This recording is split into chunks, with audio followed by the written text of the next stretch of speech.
kindergarten, first graders, second graders, and third graders. Welcome to Occupational Therapy. I am going to be doing the activities that we are going to do next week, beginning the week of March 8th. So we're going to get started. We're going to do a warm-up, a craft, and then we're going to do some shoe tying. So bin number 1, we're going to work on visual perceptual skills and visual memory this week. So all you're going to need is a piece of paper, and I prefer construction paper because I don't want you to be able to see through it when you write on it with a marker. And you'll need that marker and then some scissors. So we're going to make a matching game, like the game memory, but we're going to make our own and we're going to use our names. So I want you to draw a line across the middle of your paper, like this, and then I want you to write your name. And you can do this with any word. You don't have to just use your name. You could do your alphabet if you want to have more pieces to your memory game. But I'm just going to do my name for this exercise. So I wrote my name on top, and then I'm going to write it again on the bottom. And you could do upper and lowercase, or all uppercase. And then we're going to cut it apart. So we're going to cut down the middle. And if you guys want to save time in your session with me, you can make these in advance. I'm going to cut our letters apart, just like that.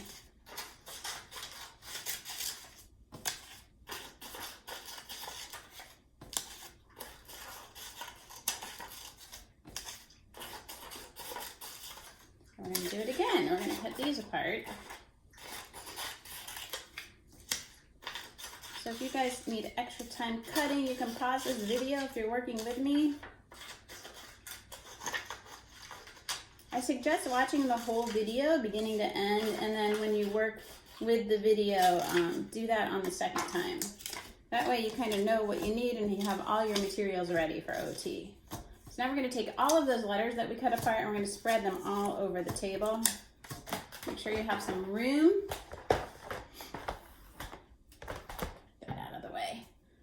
And we're going to play our matching game. So I'm not so concerned with the motor part of this, although I do like that you have to use the radial side of your hand to grab the piece of paper and pronation and supination to turn it over. But we're going to work on that visual memory. So I'm going to try to find another lowercase a. Do they match? No. So I have to put them back. And then I might give somebody else a turn, or if I'm playing on my own, then I can try again. I did it. I made a match, so I get a point. And then you're just going to keep going until you match all of your letters. Let me see. Oh boy, I'm having a hard time here. Here we go. I found 2 Y's. I get a point. I found 2 L's. And again, make sure you use thick paper because you don't want to be able to see through the paper. That's cheating. I found 2 S's.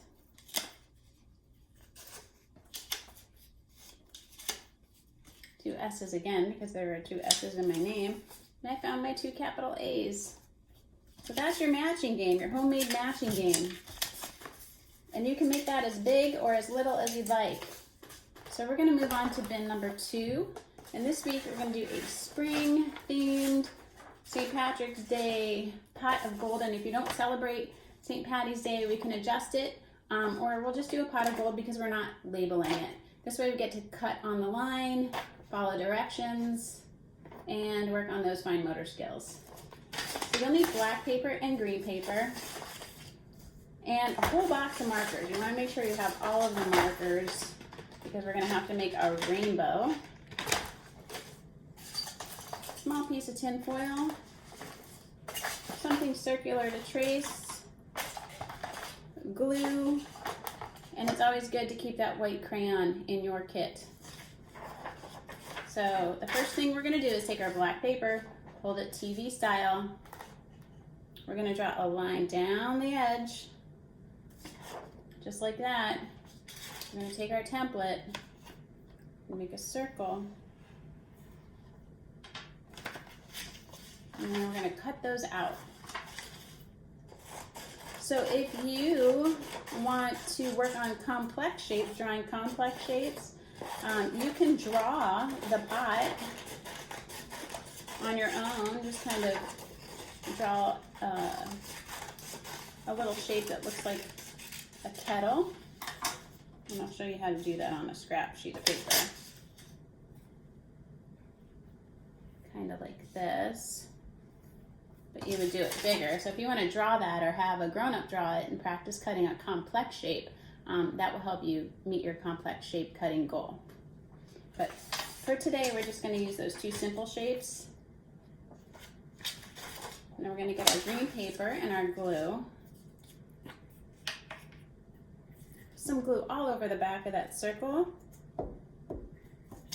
Push it down towards the bottom of your green paper on the bottom. Take that strip. It might be too big, so you might need to make it a little smaller. Put some glue on the back. Put it above the circle, like that, so you can see that you have a little kettle shape. Then you're going to take your tin foil, and this is where we need our yellow marker. Make sure you're holding your marker the right way, so you want to pinch it. Not like this, not like this, not like this. You can hold it with 3 fingers or 4 fingers, and if it's really too hard for you, you can make a peace sign, put the marker between those 2 fingers, and this is called an adapted grasp, and this will give you stability holding it between those 2 fingers, your pointer and your middle finger. So we're going to color our tin foil. Just kind of scribble all over it to make it gold. Then we're going to rip it up into little pieces. Rip, rip, rip. And you only need a few. I don't even need all of this tin foil. And take some glue and kind of make a circle of glue above your kettle or your pot. Right up here. And press those pieces of gold onto the glue.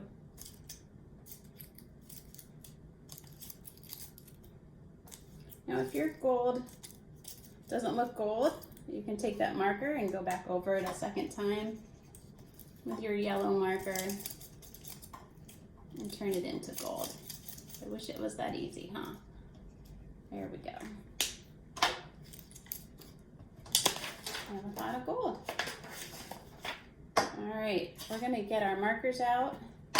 We need all of them because we wanna make the rainbow. Now remember your Roy G. Biv, red, orange, yellow, green, blue, indigo, violet.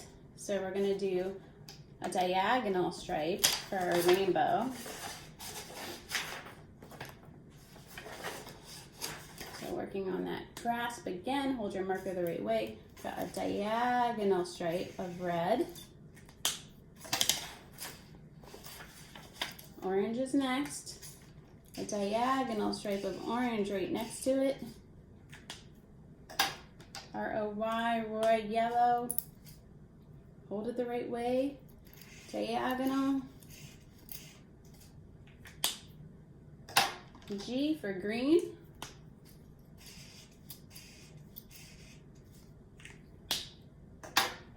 Blue. Blue or indigo. And violet or purple.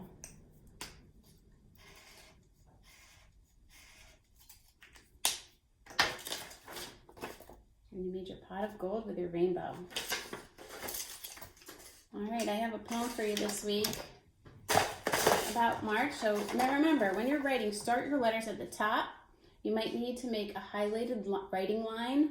You might need to use finger spacing, all the things we talk about in our one-on-one sessions. This is our poem. It's called March. Never mind March, we know. You're not really mad or angry or bad. You're only, reading backwards, blowing the winter away to get the world ready for April and May. So I'm going to hold it there for a couple seconds.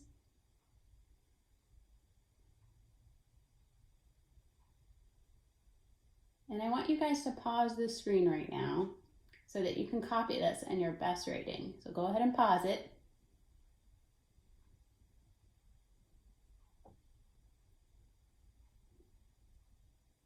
All right, and you may need to only write one sentence, or you may want to write the whole thing, or you might just want to work on the word March. And that will be our writing activity. We're going to clean everything up and move on to bin number 3 for shoe tying. You guys are doing so good with this. Make sure the top hole is open on both sides. Go ahead and plug in. Plug in. Find the middle of your bunny ears. Make an X. Save that space, that triangle space down below. Take the one that's behind or closest to you. Push it down through the tunnel. Pinch and pull. Bring it back up. Find the middle. Make that X. Make sure you save that triangle. The one that's behind or closer to your body goes down through the front door. Pinch and pull. And you did it. You tied your shoe. Good job. And you can replay that over and over and practice with me. Now for standard shoe tying, big arms, make an X. Pull it up. Look for that X right there. Save that triangle tunnel. The lace that's behind comes down through the front. Pull. Make one bunny ear. Make sure it has a long tail. That's important. And then you can put a marker dot or tie a knot right here. Fly that knot around the bunny ear. Save that tunnel. Push it down through the tunnel. Pinch and pull. And you tied your shoe using the standard shoe tying method. We are all done with OT. Thanks for joining me today. I hope you guys have a great rest of your day. Take care.